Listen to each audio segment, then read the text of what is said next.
Welcome to On the Issues with Michelle Goodwin at Ms. Magazine. As you know, we're a show that reports, rebels, and we tell it just like it is. On our show, History Matters, we examine the past as we think about the future. And in this episode, I'm speaking with Melissa McCafferty on very important issues involving sexual assault in our U.S. militaries. And before I go further, I want to warn our listeners with a trigger warning because we will be speaking about sexual harassment and sexual assault and its pervasiveness throughout the U.S. Armed Services. In fact, at least 15.7% of military personnel and veterans have reported military sexual trauma. That is a percentage that's likely an undercount. It's the shame and it's the stigma that is associated with reporting that often keeps people from reporting matters of sexual assault and violence. So what's more is that perpetrators are rarely, if ever, held accountable. According to a recent ProPublica investigation, more than half of the 900 soldiers who were allowed to leave the Army in the past decade rather than go to trial were accused of violent crimes. In the face of a culture that some would argue silences and disenfranchises people who've been sexual assault victims, whether they are women, girls, boys, men, in a face of a culture like that, what bravery does it take to come forward? That's why we have a very special guest with us, Melissa McCafferty. She's a former lieutenant with the United States Coast Guard, where she served for 12 years. After being sexually assaulted while in the Coast Guard Academy, she came forward years later only to experience what she describes as gatekeeping, which we talk about in this interview. And since her sexual assault, she has become an advocate for military sexual assault survivors, including testifying before the Senate in 2023. She recently received her Juris Doctorate from Georgetown University Law Center and serves as a young lawyer representative at the American Bar Association. Melissa, it's a real pleasure to have you in this podcast episode with me. You recently testified in front of members of our Congress on your experiences being sexually assaulted while in the Coast Guard Academy, which had a profound impact on your life, your mental health, and your well-being. And first, I want to thank you so very much for being willing to be with me and our audience. And I want to start off by asking if you would share a bit about what it was like, that experience going before members of Congress, to share your story. Yeah, no, well, thank you so much for having me. I really appreciate being here and having the opportunity to speak with you on this. It was definitely an intimidating experience, to say the least. It's something that's been near and dear to my heart for a very long time. I absolutely love the Coast Guard organization.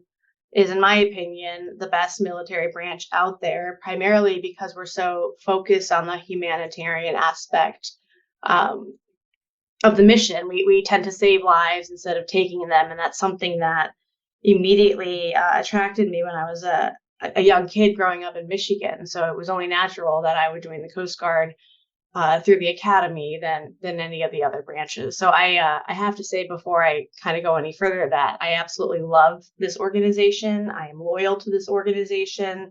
And doing this brought me, as I stated in my testimony, it didn't bring me any joy. I had repeatedly tried to resolve this internally before realizing that it was never going to be resolved internally, and that it had to be done through external pressure, either through the media or through the Senate. which is ultimately what it came down to. So it was both cathartic in the sense that I was able to tell my story and was able to bring voices to those who are unable to speak currently due to retaliation fears or because they're still in and concerned about their careers, or to those who no longer have a voice because they've either died by suicide or some other reason. So I felt that it was an extension of the oath that I had originally taken nearly a decade plus ago, actually. It was an extension of that oath that I had fulfilled and made to those who served alongside and beneath me. And your testimony, it was in front of the United States Senate Committee on Homeland Security and Government Affairs Permanent Subcommittee on Investigation. And I'll read just a little bit from your testimony. You shared with the Senate that the emotional toll of Coast Guard missions is hard enough to bear without incurring additional damage inflicted by senior leaders who know what's wrong but who fail to take action. And you went on to express that not only has the Coast Guard failed to remedy this toxic culture, but at times you say, I have witnessed leadership going so far as to protect the offenders. And then you say, I fear that the cost of their failure has endangered the mental and physical health of too many women and men in the Coast Guard.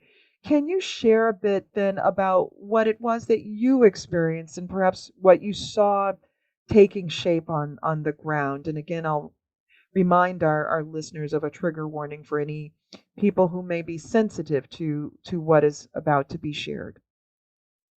Yeah, so that's a very good question. And there's a lot of complexity within that question. It's certainly not a broad brush statement, because I would, as I told the Senate, I would caveat that there exist good leaders, good people, enlisted men and women, officer men and women. They do exist. However, as I also stated, they are often overruled and overranked and outranked by those above them. So unfortunately, what I've observed throughout my 12-year career is that those who can stay the longest don't necessarily do so because they are the most talented. They do so because they deal in transactions, and the transactions are largely self-fulfilling transactions that result in benefits to themselves and not necessarily the organization. Now, I understand this is a very blanketed statement, but having worked at the senior most level of our organization, I worked on the Commandant's Advisory Group in Washington, D.C. for Admiral Zumkampft, who was before Admiral Schultz, the Commandant of the Coast Guard, who was ultimately responsible for uncovering what is now known as Operation Fouled Anchor, briefing Congress, and bringing individuals and perpetrators under his authority and jurisdiction to account. Now, Admiral Schultz failed to do that. And I think this is not necessarily an isolated situation. This is what I would call endemic at this point. It is endemic at the senior most levels of our organization, particularly when it comes to the officers and the senior executives within the Coast Guard. And I say this because when I worked on the Commandant's Advisory Group at headquarters, I was often struck, to put it politely, by almost a perceived inability to consistently do the right thing, the moral thing, the moral obligation that we hold as officers and are charged with via our oath and statutory and mandated authorities to fulfill on behalf of ourselves, our institution, and the American public. And this could range from everything regarding personnel retention and recruiting matters to sexual assault, retaliation, and bullying. And I've noticed that over the 3 years I spent at the Commandant's Advisory Group, this was a persistent and pervasive pattern by those same senior leaders who would then go on to cover up Operation Fouled Anchor. They would go on to cover up the most visible case of Glenn Saul Macy, and they would go on to cover up the 2015 Culture of Respect report, which was also just released a few weeks ago. So you came to know this in a very personal way. It wasn't just abstract. Can you tell us about what that experience was when you came forward?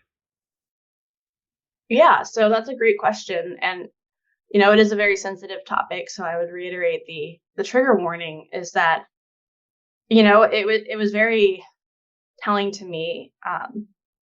One of the first weeks, I was a cadet at the academy, at the Coast Guard Academy. We had a dinner with senior first class cadet women. And at this dinner, they were giving us advice on how to handle our summer assignments. And during the summer at the Coast Guard Academy, you don't go home. You actually go to work, and you go on Coast Guard ships and Coast Guard small boat stations throughout the country.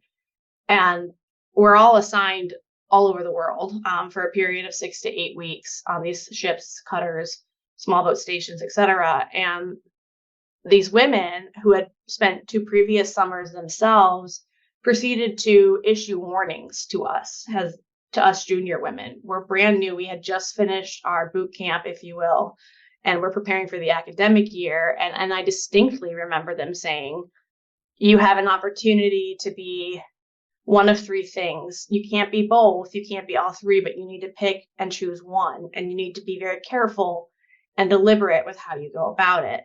And this is what they said.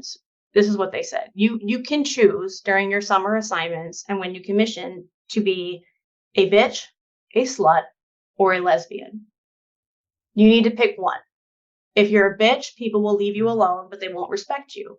If you're a slut, that's obvious unto itself. And if you're a lesbian, they also won't touch you, but you are at high risk of being discharged under what was then don't ask, don't tell. And they continued to expand on this. And they said, unfortunately, the current reality is when you go out to the fleet in your summer, sexual assault is rampant. Everyone knows this. It's here at the academy. It's here, in the fleet. It's everywhere. And to best protect yourself, you need to establish right away which of the 3 you want to be. So that was the first time it ever came to my attention. And then with my own personal experiences, it later cemented that to a point where I was so afraid of even speaking up after my sexual assault occurred. I said nothing. I didn't even tell a friend. I didn't tell my best friend. I didn't tell my roommate. I didn't tell a friend who was a civilian. I told no one. And this had occurred when I was a freshman. So I was brand new. I had just sat in on this dinner where these women said you could be one of 3 things. And then shortly thereafter, on a long weekend, which is a 3-day weekend, I was repeatedly raped over the course of 3 days in a hotel room in New York. And I felt there was no option for me but to stay silent. I am so sorry to hear that and that you experienced that. And as a freshman, how old were you when this all happened? That's a great question, Dr. Goodwin. I want to say I was 18, perhaps maybe 19. And if I had been 19, I would have just turned 19 because I'm an August birthday. So I want to say either 18 or very early 19-year-old. If you're just joining me now, I'm speaking with Melissa McCafferty.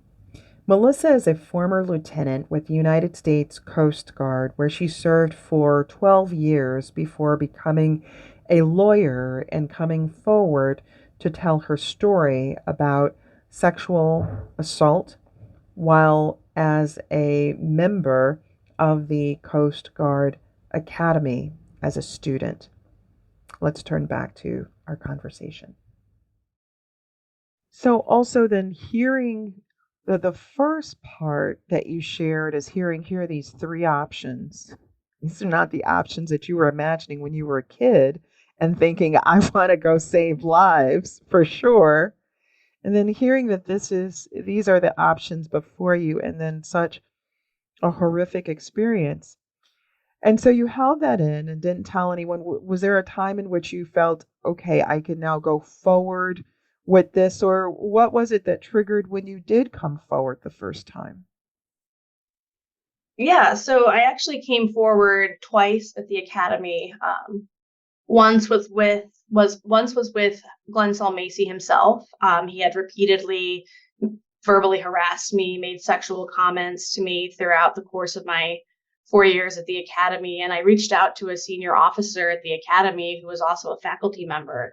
And I discussed with her my concerns that it's happening to me is probably happening to a lot of other people. And the impression I received from that conversation, which reflected the reality, is, you can make a report, you can make an unrestricted report, and we can bring this out into the public.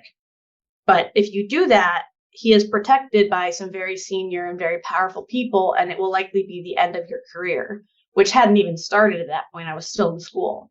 So I came to the conclusion at the end of that conversation that even though it was, and I hate to say this word, relatively minor, because it's still harassment, it's still sexual harassment, and it was done by an individual in a significant power position. And I realized at that point that I was smart to have kept my mouth shut when I was a freshman, because even though this involved verbal harassment, if they can't even tackle verbal harassment, how on earth are they going to tackle rape? And so I tried to do it with Glenn Macy. I did, and I tried again in 2012, but was told the exact same thing in the fleet. At 2012, I was in the fleet. So I brought it up again when he had requested nude photographs of me in exchange for a law school recommendation letter. And I brought it up to someone on the ship then, and they also reiterated what had been told to me previously by this officer. So at that point, I realized he was utterly untouchable. So I never disclosed any of my personal sexual assaults. And two did occur at the academy, because when I did report the sexual harassment, nothing was done. And to the last end of your question, why am I here today? I'm here today because I had largely, after my suicide attempt in 2017, I sought extensive psychiatric treatment. I was in a facility for 11 out of 12 months consecutively, and it took years. It took absolute years to get my sense of rationality back, my sanity back. It took a very long time. And I was finally in a place where I could put away that chapter of my life and start my career as an attorney here in DC, when I received a text message from a colleague of mine still in the Coast Guard. And this text message was a link to an article that featured Glenn Macy. And he was trying to create a quote unquote women's business college of choice, which stunned me. It absolutely stunned me because it was happening when I was there in 2007 to 2011. And here we are at the beginning of 2023, and he's now creating a civilian college for women. And it was beyond the pale, honestly, Dr. Goodman. It was beyond the pale that we enabled a known sexual predator not only to retire with benefits and a fully funded government pension, but then, as I would later discover, we then proceeded, we being the Coast Guard, proceeded to write him a letter of recommendation endorsing him and attesting to his character, which enabled him to receive 2 positions at civilian colleges as a provost and a president. And at this point, I felt compelled to speak up. I had been silenced multiple times throughout my 12-year career, culminated in, a suicide attempt, and I just didn't have the emotional bandwidth or the mental capacity to do it before. But I realized that if I didn't say something and step up, then the likelihood that anyone would was very slim. So I actually reached out to CNN and said, hey, I don't know if this individual is on your radar, but if he is not, he ought to be. And I gave him the information on Glenn Macy. Well, and in fact, via that communication or communications with CNN, you shared that you say, and I quote, I've repeatedly witnessed senior leaders dismiss substantiated reports of harassment, assault, abuse, and retaliation in order to shield fellow officers and friends from any form of disciplinary action. I mean, that then must be, it must be a tremendous, more than a hill, a kind of mountainous, than to think about how does one overcome, how do you hike up and get over to the other side when it is so incredibly difficult. And you spoke about in your testimony, you use the word gatekeepers. You said that they implement safeguards within each other, for each other. And you say that you call these people gatekeepers, and time again, you would go to these gatekeepers, but they protect each other. Do you want to expound upon that just a little bit? Yeah, so I think gatekeepers, from what I've observed, most notably at the senior most levels, are implemented by senior leaders, including officers and senior executives, to kind of shield themselves from ultimately taking the responsibility that is incumbent on them to have. So when they It's kind of create like these, a complicit bias almost. it is absolutely complicit bias. It is a reaffirming bias. It is complicit bias, and it is systemic. And they do this so that they don't have to take responsibility for things that either don't make it to their attention or things that do make it to their attention but are grossly mitigated and or minimized by these gatekeepers. And as I stated in my testimony, time and time again, I had come before two of these gatekeepers with legitimate problems, including retention problems, strategy problems, operational problems, assets that we currently had in operation with problems backed by data. And I was prohibited many times from bringing these matters to the commandant's attention by these gatekeepers.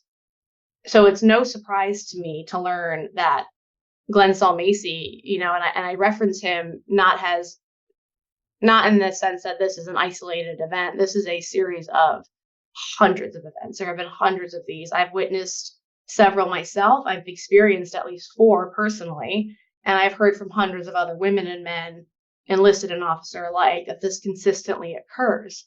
And they utilize these gatekeepers to abdicate their responsibility as an officer to the oath and under the Uniform Code of Military Justice to basically plead ignorance. Like, if I didn't know it, it's not an issue, therefore it's not my fault.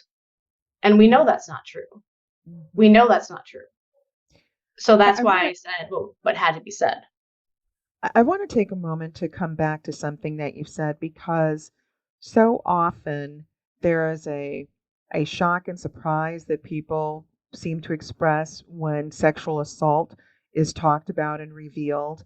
And you mentioned the mental health trauma that goes with it. And it seems to me that there's far less attention on understanding just what that trauma can be. And since you opened up a door to it, I'm wondering if you might be able to help us and my listeners understand what that emotional trauma, that psychological trauma is like when you're working within an institution that you're loyal to, that you think is really, really important, but at the same time, it's such a damaged space as well, and a space that's damaging others. Yeah, that's a great question.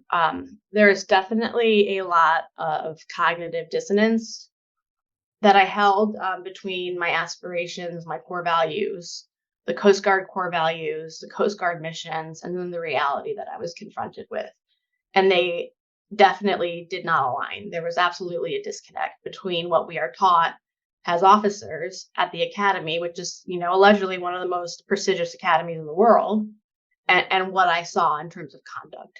And this dissonance, this disconnect was astounding, because I firmly believed when I joined in July of 2007 that I was joining part of something that was greater than myself, that did work on behalf of humanity, that cared for people that we serve. I did truly believe that. And then when I graduated and earned my commission into the active duty fleet, I quickly realized that was not the case. And it was very disheartening, because I did work alongside some of the best men and women I will likely ever have the privilege of working with, but I also worked alongside some of the worst that I have ever met. And the spectrum, the continuum of this talent was really shocking and disappointing. And to go through the mental toll, I guess, like, speaking from a personal level, what happened to me in 2007 absolutely stayed with me. It impacted my sense of trust, my emotional security, my emotional stability. It created cognitive distortions that took me decades to work on. I was unable to be in rooms with men alone. I was very, very careful when I was in rooms with men alone, and often had 911 on speed dial. And it just impacted every single aspect of my life, both personal and professional. And it was a slow and insidious burn. And it just grew and grew and grew over the years, because we're often taught, particularly as officers, that you need to kind of suck it up and move forward. So I never sought treatment. I never went to therapy. I never did anything, because I had learned at a very young age that you just need to push through it and push through it and push through it. And eventually, through time, you'll be in a position where you can change. So I clung to that idea. I clung to that idea that eventually I could be of a rank where I could enact some change and truly do some good. But the reality is, when I was at that position where I could do change, nothing was happening anyways. And it was this stark reality that kind of cemented my mental breakdown, if you will, and contributed to my suicide attempt. Because at that point, it had been nearly 12 years of unresolved trauma, both at the academy, in the fleet, everything from hurricane disaster relief and response to search and rescue to, bridge jumpers, you name it, we've seen it, we've done it. And then when you compound that with the trauma inflicted on you by those you're supposed to trust, and then you see at the very senior-most levels that they're actively trying to conceal it, you lose any sense of faith in anyone, specifically the institution, but also yourself. And the level of despair, I guess is the best word, the level of despair that I had when I realized this was unbelievable. It was just unbelievable that I had played by the rules. I had done what I was supposed to do. And I had given this institution, this organization, my all. And it's still, nothing was going to change. And that's when I made the decision that night on December 3rd, 2017, to do what I did. I came home from the Commandant's Christmas party. I will never forget it. I came home from the Commandant's Christmas party on December 3rd, 2017, during which I sat in the kitchen and was openly crying, sobbing. And very few people checked in on me. The gatekeepers that I worked for actually said, like, we'll see you tomorrow at work. And I distinctly remember saying, maybe. And that alone, to me, as an officer, as a person, as a member of humanity, would raise a significant red flag. If I had said something like that to somebody else and heard that as a response, I would immediately ask, what is going on? Are you okay? Instead, they just continued to walk out. So I went home, and when I came into my apartment, I remember falling to my knees. I literally collapsed under this like emotional weight and toll. And it was then that I was like, I cannot do this anymore. I cannot continue in this life. Because if we in the Coast Guard are supposed to be the most humanitarian oriented service, then how on earth is the rest of the world supposed to function when we can't even trust ourselves? And that's when I made the decision to attempt suicide. And I am beyond lucky. I am absolutely beyond lucky to be here, to be quite frank. I don't know what higher power interceded on my behalf. I have no idea. That's a whole different realm. But I do know that I flatlined in the ambulance and I flatlined at the hospital, and yet I'm still here. So I speak about this honestly and candidly because this is a very real issue, and it's not just impacting, men and women in the Coast Guard. It's impacting men and women in the fleet, men and women at the academy, and men and women in society at large. And the emotional toll that it takes on you over the period of years will ultimately bring you to your knees. And we have got to have some sort of understanding and compassion for that and those impacts if we're to even make a dent in approaching this in the future. If you're just joining me now, this is Michelle Goodwin, your host, and I'm joined by Melissa McCafferty.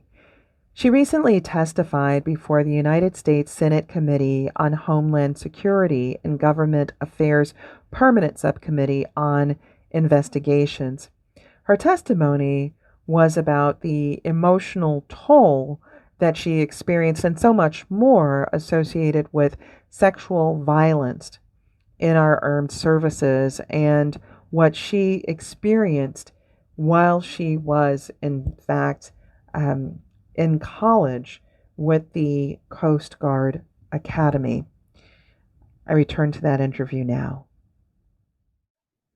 I really appreciate you sharing that with us. And that was only 6 years ago, 2017. Right. Still not far away in one's rear view mirror of life.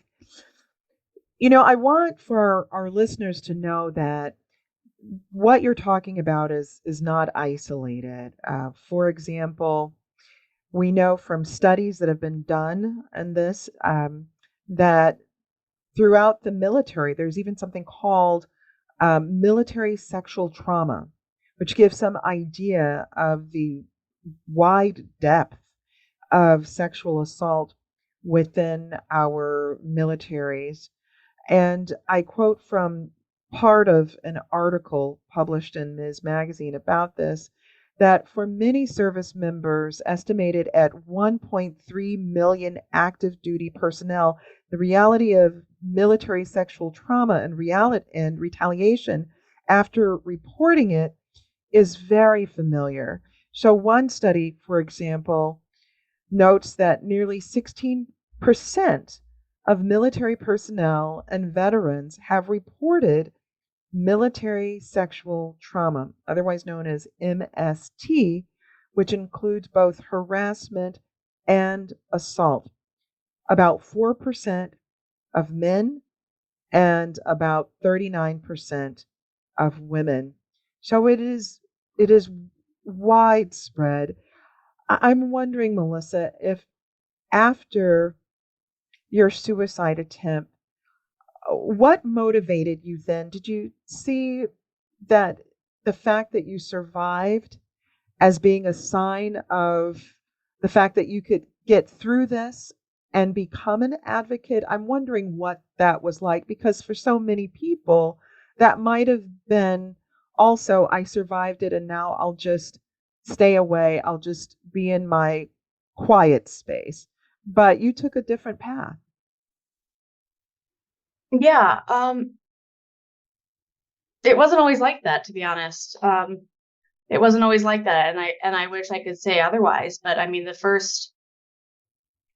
when I woke up in the hospital, my first impression was to underplay it, to lie, and to do anything I could to get back to work on time. And that's a sad reality, Dr. Goodwin. That is a sad reality of where I was. I was so afraid that I would lose my career over this, that I was untruthful. I lied to the doctors about how much alcohol I was drinking. I lied about why I was having nightmares and flashbacks. I told them I didn't have any problems, and I was actually medically cleared within a month. I was medically cleared by the end of January 2018, and then I realized that I just couldn't do it anymore. I had tried for almost 2 months to pretend to fake my way through, and I couldn't do it, and I was ultimately headed right back either to the grave or to the hospital. So I turned myself in, if you will. I just said, I can't do this anymore and I need help. And it was then that I finally got honest with myself about where I was. And at the time, I was utterly incapable of thinking of anyone, including myself. I was just existing. And I hate to say that because it just sounds so depressing, but that's where it is. I was in such a dark, dark place that I didn't want to wake up. I was rarely brushing my teeth, hardly ever showering. And had I not been institutionalized for as long as I did, I guarantee you I'd be dead. So it wasn't like I had this immediate desire to come out and say, like, this is how we're going to change the world. I was quite literally fighting to stay alive, and I was reluctantly fighting because every single day I had implicitly prayed and desired that I wouldn't wake up. And if it weren't for a team of incredible doctors who sat with me in that silence, that dark pit of despair for a year, there's no way I would be here. And even after that, even after I was, reintegrated into the community, I still could only focus in very limited aspects on myself. I had an inability, I had empathy fatigue, I had compassion fatigue. I just couldn't exercise any level of understanding because I was so unstable, so emotionally vulnerable that I just couldn't even think of anyone beyond myself, which for me historically is the complete opposite of what I have done. I have always put others before myself, and I paid a dear price for it. And it took a long time for me to get used to being okay just taking care of myself and looking out for myself. And, as I said, I wasn't going to do or say anything until I received that text message.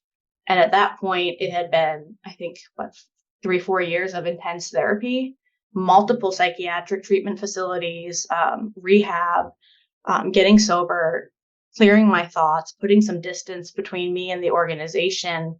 And it was at that point that I was like, okay, you have the opportunity to look out for people who can no longer look after themselves. And I felt that if I had not done what I did, I would forever regret it. It's hard coming forward, and I know that having come forward with my own story, time goes by way too quickly. So before I begin wrapping up in terms of asking you about how can Congress make a difference, what are the types of changes that need to be made, I want to circle back to something that I think that I see far too often in so many cases of individuals coming forward and being shut down, and that is blaming the victim. What's your opinion and sense of that? Do you have a sense that there is a culture of victim blaming within the military for those who are sexually assaulted, that they weren't just strong enough, they couldn't sort of hack it, that it's put on them, that somehow they're emotionally weak, that they're mentally weak, that if they could keep up, these things wouldn't happen, or even this sense that it's just all made up, even though reports from the military are pretty conclusive that there are real consistent traumas involving sexual assault and abuse that do take place across our militaries. Yeah, I mean, I think it's absolutely both. I think it is a matter of the viewpoint from others that they must be weak, or they were too drunk, or they dressed a certain way, or, they put themselves in that situation. And they always look at the victim and the victim's decisions, outfits, appearances, you name it. And I've seen I've seen this happen to both men and women. And instead of focusing on the perpetrator, who is often one of the most well-liked, highly respected individuals at the unit, they're very often hard workers, they're charismatic, they're charming, they know exactly what to do and say to disarm you. And instead of focusing on that behavior, they almost always focus on the victim and the victim's choices and decisions that they made prior to the assault. And then they further penalize them if they're underage for using alcohol or for engaging in fraternization, which is strictly prohibited between certain members. And they use that kind of as an excuse to justify the behavior and or mitigate the behavior. And at the end of the day, it doesn't really matter what the person was wearing. It doesn't really matter how much they had to drink, if they were stone cold sober or they were beyond drunk. It doesn't matter, because assault is still an assault. A rape is still a rape. And we fail to see that time and time again. And we just create this culture that makes it okay. Mm-hmm. Mm-hmm. No, it's so true, whether that's in the military or civilian life, whether that's happening with people that are adults or individuals that are teenagers and children. This sense of blaming. What did they wear? What did they eat? What did they drink? Where were they? They should have been someplace else. And what's overlooked is that the assault took place, the rape took place. And you've mentioned a number of times that this is not just a trauma and issue with regard to women in the military, but that this also affects men. And I can imagine that some of my listeners might imagine how. And of course, it could be the very same ways in which this affects women. But if you might be able to share a little bit about that, and then we will turn to what can Congress do? Yeah, no, of course. And my apologies, I forgot to address the Congress part, because I do have some very concrete solutions we can take. But in terms of men, I would imagine, and this is purely my speculation based off observations in the fleet and at the academy, that men will grossly underreport incidences of sexual assault and sexual harassment, because unfortunately there is this culture, particularly in the military, that men are strong. They're the alpha men, they're the alpha males. They're the ones who, we rely on in terms of like strength and physique and all of that good stuff. So a lot of men just will never come forward and report anything.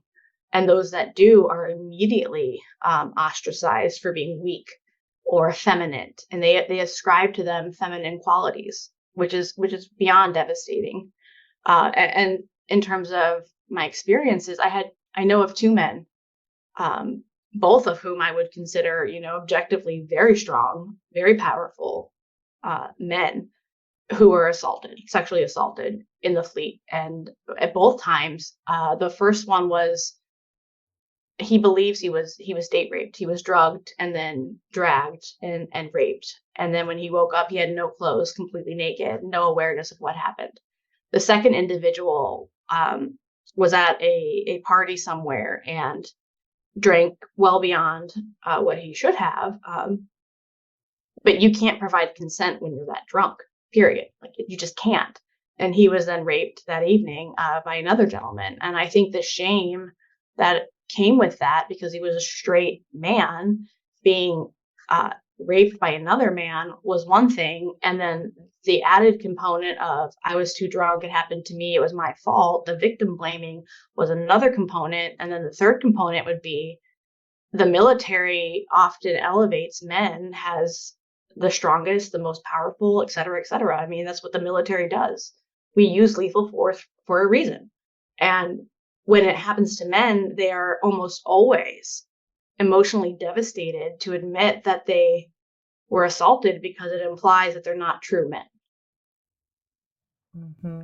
And yet there have been reports over time, over the decades, about men in the military sexually assaulting other men in the military, or sexually assaulting other male civilians in places where the U.S. military has been, including in Afghanistan and Iraq. And so I really do appreciate the fact that you made that known to members of Congress when you testified before the Senate committee, and even during our conversation now. And so in our podcast, we always turn to a silver lining.